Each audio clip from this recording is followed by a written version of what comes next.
There are things that should never be up for negotiation, no matter how much the world insists that you do.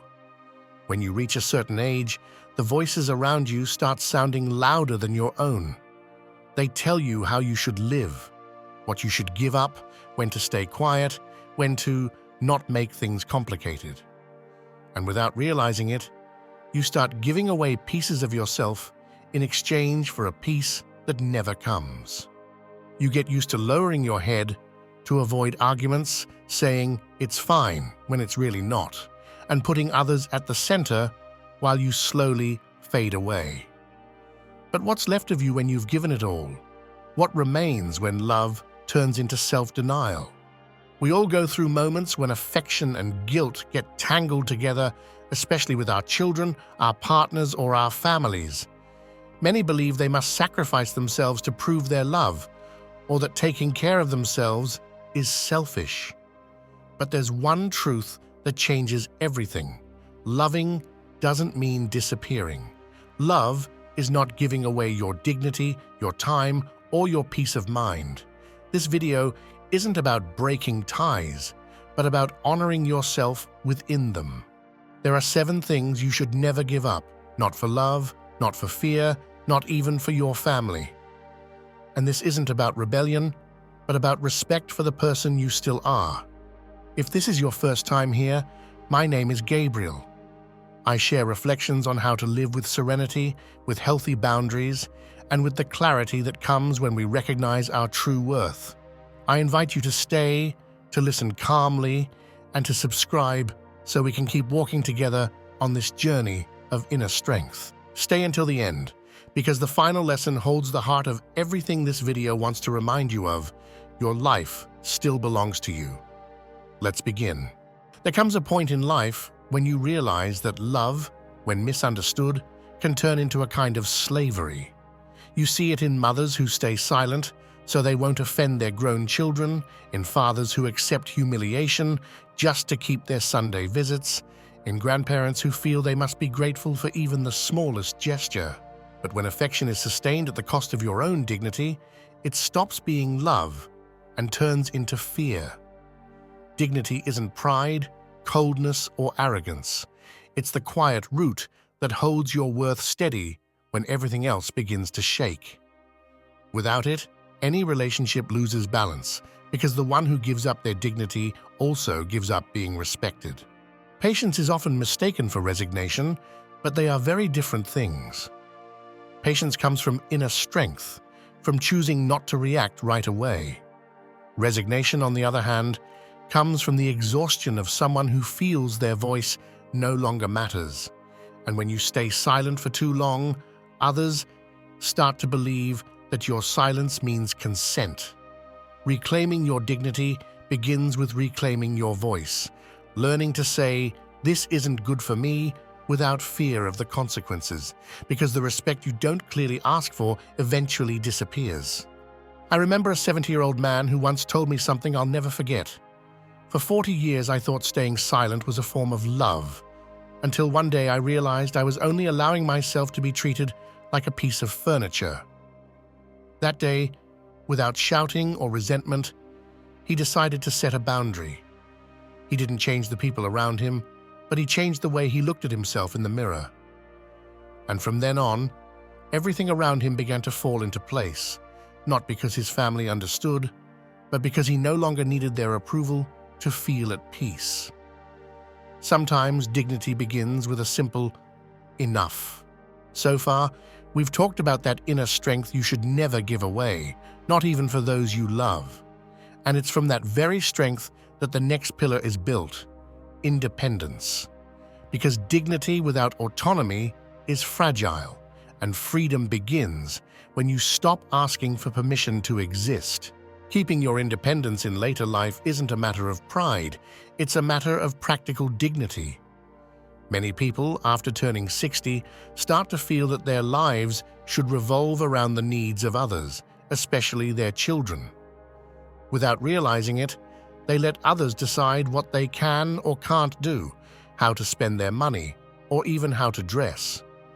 But independence isn't just about managing your own finances. It's about preserving your mental space, your ability to choose, and the freedom to live according to what gives your life meaning. When you become emotionally dependent on someone, you become a hostage to their approval, and that quietly steals your joy more than any material lack ever could. Stoicism teaches that freedom doesn't come from owning much, but from needing little. Seneca said that the one who is content with enough is the richest of all, because nothing external can control him. And in maturity, that wisdom becomes urgent. Sometimes, true independence begins when you learn to be alone without feeling lonely, to enjoy a cup of coffee without checking your phone, to find pleasure in what doesn't depend on others. It's a lesson many fear because it requires courage, the courage to take responsibility for yourself, even when it would be easier to let someone else take care of you. I remember a 68-year-old woman who had always lived for others. When her husband passed away and her children moved out, she felt lost.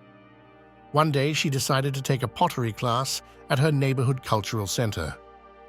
At first, she felt out of place, but over time she began selling her pieces at local fairs. She didn't need the money, but she did need to feel useful. In a short time, she regained her self-esteem, not because of what she produced, but because she was once again making her own choices. That's the essence of independence, knowing you are still the owner of your time and your decisions. Up to this point, we've understood that without dignity and autonomy, love turns into submission. But there's another treasure just as precious that we often give away without realizing it: time. And once it's gone, it never comes back. From here, we move to the next reflection, where we'll learn how to protect that invisible treasure that sustains everything else. Time is the most sacred resource we have, and paradoxically, the one we give away the most easily. As you grow older, you start to realize that each day becomes more valuable, not because there's less of it left, but because what remains carries more weight. Yet many people keep spending their hours solving other people's problems, listening to endless complaints, or waiting for others to change. They do it with love, but also out of fear of feeling useless, fear of not being needed. But your worth isn't measured by how much you do for others, but by the serenity with which you manage what remains. Taking care of your time is taking care of your life, because everything you love, your peace, your health, your projects, grows from how you choose to spend your days. So far, we've talked about dignity and independence as the pillars of inner freedom. But both become fragile if you don't learn to protect the clock of your soul. The people who demand the most of your time aren't always the ones who love you most, but often the ones who've grown used to having you always available. Learning to say, "I can't right now," or "I don't want to," isn't selfish. It's maturity. Those who never set boundaries for their time end up living out of sync, always on someone else's schedule. The Roman philosopher Marcus Aurelius wrote in his Meditations that a person loses their life not only when they die, but every time they let the present slip away unused. And how right he was.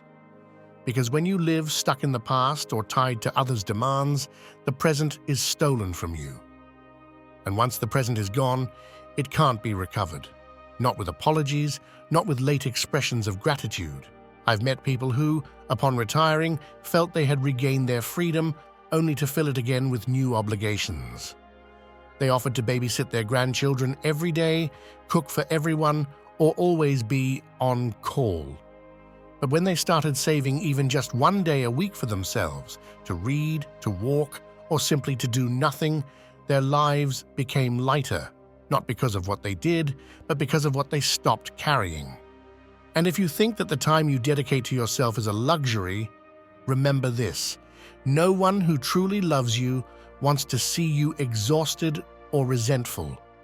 Only those who benefit from your fatigue hope you'll never change. So every time you feel guilty for resting or for saying no to a demand, repeat silently, "My time has value too." That phrase isn't rebellion, It's justice.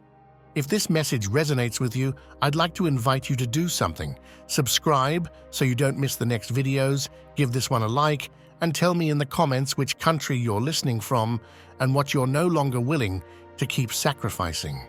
I always read what you share, and every story you leave helps others remember that it's never too late to reclaim your own time. With that in mind, let's continue. Taking care of your time teaches you to take care of your mind, because peace doesn't happen by accident. It's built when you choose which thoughts and which people deserve to share your hours. From there, we open another door, the one that reminds you never to give up your peace of mind. There's a kind of calm that doesn't depend on the world's silence, but on the inner stillness you learn to build. Reaching maturity without protecting your mind is like having a beautiful house with no doors. Anyone can walk in and leave their mess behind. Peace of mind isn't inherited, and it isn't begged for, it's defended. Yet often the kindest people are the ones who lose it the most, because they feel responsible for keeping family harmony, avoiding arguments, and carrying everyone else's burdens. That need for control disguised as love ends up draining both energy and health. And the saddest part is that when they can no longer endure it, they blame themselves for not having held on longer. Up to this point, we've understood that dignity, independence, and time are three pillars that sustain your freedom. But without peace of mind, all of that collapses. A tangled mind can't enjoy its autonomy or make wise decisions. That's why protecting your peace isn't a spiritual luxury, it's a practical responsibility. It means learning to tell the difference between what you can change and what you must simply accept without resistance. The Stoics called it living according to nature, accepting reality as it is, without adding the suffering that comes from trying to control everything. Imagine for a moment a wise person living beside a turbulent river. Each day, the water rushes by, striking the rocks, making noise. Some complain about the roar, others try to divert its course. But the wise person sits by the shore and watches. They don't try to silence the river, because they know the noise isn't the problem. Their reaction to it is. Life is the same. You can't stop others from getting angry, judging, or walking away, but you can choose not to let their emotions sweep away yours. A woman once told me that her son would call her only to argue. She would end up anxious, sleepless, replaying everything she should have said. One day, instead of entering the conflict, she calmly replied, "Let's talk another day when we're both calmer." She hung up, took a deep breath, and went for a walk. That night, she slept well. She hadn't changed her son, but she changed the effect he had on her. And that's what truly matters, realizing that peace doesn't depend on others, but on how you choose to respond. There's a question worth asking yourself. How many battles do you enter just out of habit? Sometimes we keep arguing about the same things we did 20 years ago, not because we expect to resolve them, but because we can't stand the silence that follows if we don't. But silence isn't always emptiness. Sometimes it's healing. When you choose silence not out of surrender, but out of awareness, you begin to hear what the noise once drowned out. Taking care of your mind also means taking care of what feeds it, what you watch, what you read, and who you spend time with. Not every connection deserves your energy, and not every thought that appears deserves your attention. The mind, like a garden, blooms where you choose to plant.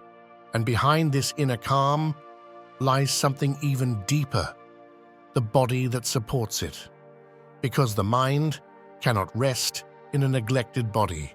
What you eat, how you move, and how you sleep are all acts of self-love. From there, let's shift our focus to another kind of loss that also hurts, the one that comes from stopping caring for your body. Your body is the home where your soul lives, and yet so many treat it as if it no longer matters.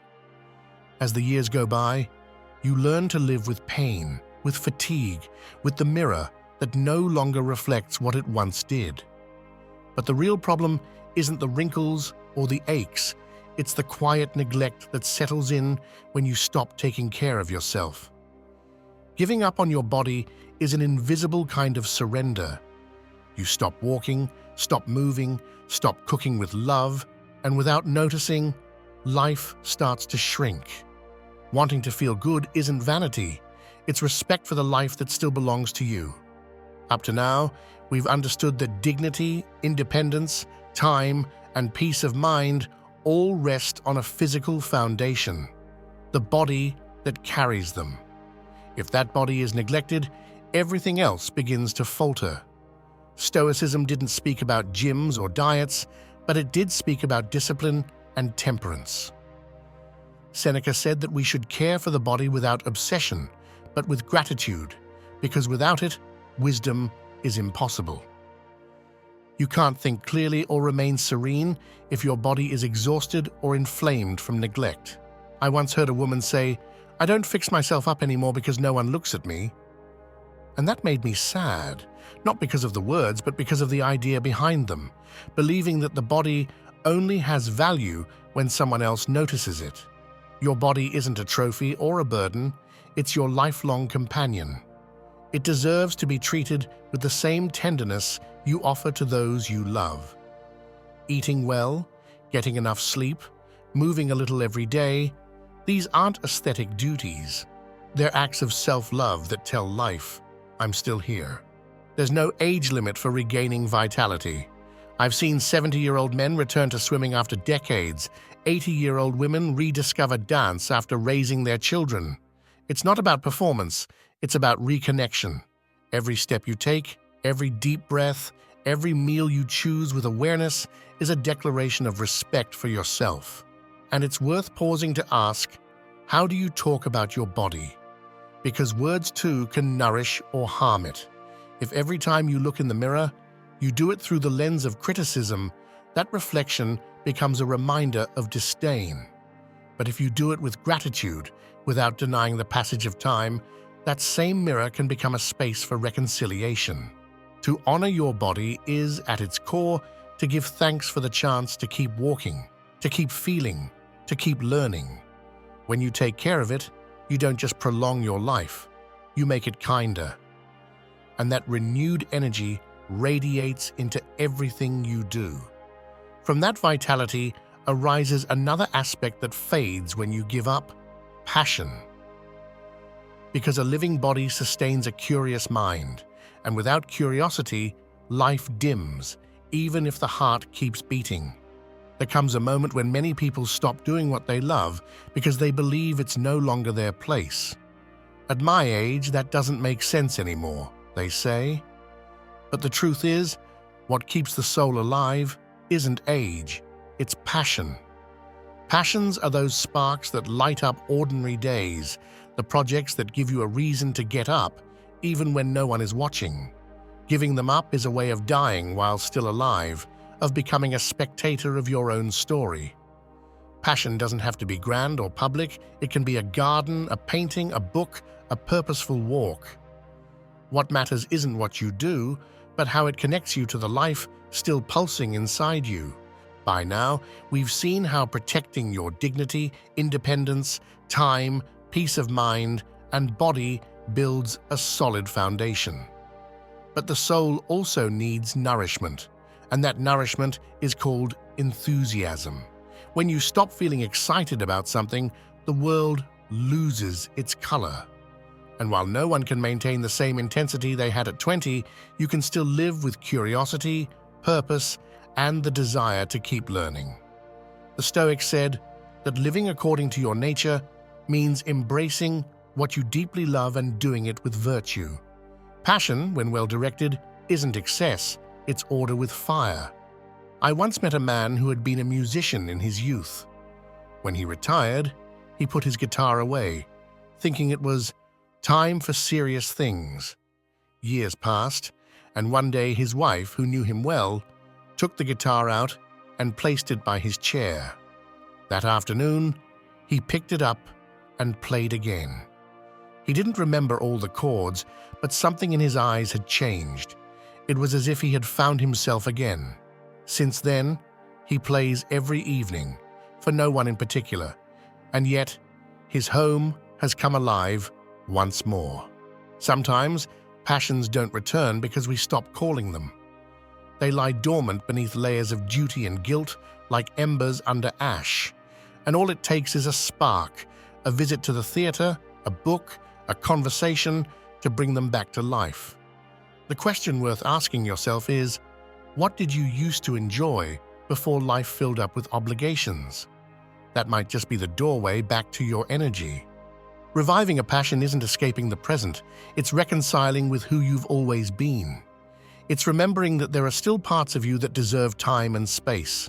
Don't wait for anyone's permission to do it. The happiness that comes from following a genuine interest doesn't need approval. And when that inner fire rekindles, something deeper appears. Faith in yourself. Because when you remember what you love, you begin to believe in your own strength again. And that faith, more than anything else, is what sustains the hope behind everything that follows. There comes a time in life when the greatest challenge isn't moving forward, it's believing that you still can. Many people lose faith in themselves without realizing it, not because they lack strength, but because they've spent too long listening to the voices that say, "It's too late, you can't anymore, that's not for you." But faith in yourself isn't a cheerful idea or a self-help slogan. It's a quiet act of trust, a seed planted in the midst of uncertainty. And above all, it's the decision not to surrender to the story others have written for you. Every reflection so far has led us to this point. Preserving your dignity, independence, time, peace of mind, body and passions all serve one purpose: to keep your inner trust alive. Because without that faith, everything else fades. A mature life shouldn't be a list of things you've given up, but a fertile field for continued growth and wisdom. The Stoics spoke of strength of spirit as the highest virtue, not because it ignores pain, but because it transforms it into understanding. Having faith in yourself means recognizing that your story is still being written, and that each day, no matter how ordinary it seems, can be a new page. There's a metaphor I always like to remember. Imagine a lamp glowing in the middle of a dark night. Its light doesn't erase the darkness of the world, but it does illuminate the path right in front of it. That lamp is you. And as long as it stays lit, no matter how often the landscape changes, there will always be one more step to take. That's what inner faith is. Not the certainty that everything will be fine, but the confidence that you'll know how to face whatever comes. A woman once told me that after a late divorce, she felt completely lost. She had spent so many years with someone that she no longer remembered how to make decisions alone. But one day, she wrote on a piece of paper, "I can start again." She taped it to her mirror and read it every morning in silence. Months passed, and that phrase became true. Not because her life magically improved, but because she began to act from that certainty. That's how faith in oneself works. It doesn't change the world, but it changes how you face it. There may be people around you who don't understand your changes, your new choices, your desire to believe again. You don't need to convince them. Inner faith doesn't seek applause, it seeks alignment. It's looking back with gratitude, forward with serenity, and at the present with respect. Because at this stage of life, believing in yourself is no longer a goal. It's a way of honoring everything you've overcome. And when you reach that understanding, life settles into place. You stop arguing with the past, stop fearing the future, and begin to dwell within yourself peacefully. That's the greatest gift of this stage, realizing that the confidence you thought you lost was always there, waiting for you to listen again. From that calmness, only one thing remains: to close the circle. Because when you learn not to give up on yourself, you discover that true love, the kind that doesn't demand sacrifice but presence, finally becomes possible. And with that, we arrive at the end of this journey, where everything learned gathers into one message. Your life is still yours, and there's still so much left to protect and to be grateful for.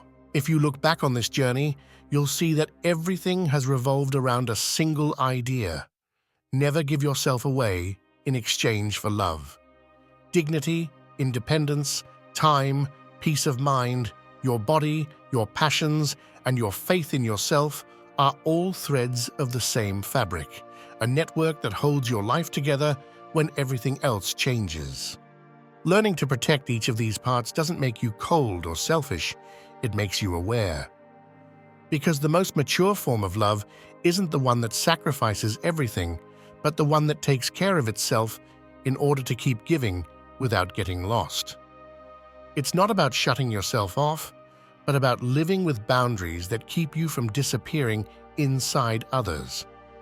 That's the lesson that ties every reflection in this video together. Don't give up on yourself, because when you are at peace, everything around you finds its place. Thank you for making it this far, for staying until the end, and for being part of this community that grows with every shared story. You're not alone in this process. There are thousands walking the same path of inner recovery, learning to live with more calm and more self-love. Your presence here sustains this space, and your time is a gift I deeply value. My name is Gabriel, and this is the purpose behind every word I share: to offer clarity and serenity so you can live with dignity, peace, and healthy boundaries, even when others don't change. Because in maturity, true power doesn't come from controlling the world around you, but from mastering your own spirit. That is the wisdom I try to share in every reflection. Now I'd like to invite you to leave your mark. Tell me in the comments which country you're listening from, and write this phrase to seal what we've learned today. My life is still mine. That simple statement sums up the heart of this entire message. Share it with someone who needs to remember their worth, maybe a friend, a sibling, or a mother who's given too much and forgotten how valuable they are. And if this message resonated with you, subscribe, give it a like, and turn on the notification bell to keep strengthening this community of mindful souls. Thank you for being here. What comes after this video isn't an ending, but a continuation. 2 more paths on screen await you to keep diving deeper into this search for serenity and purpose. Choose the one that speaks to you most and keep walking with the certainty that there's still so much left to live.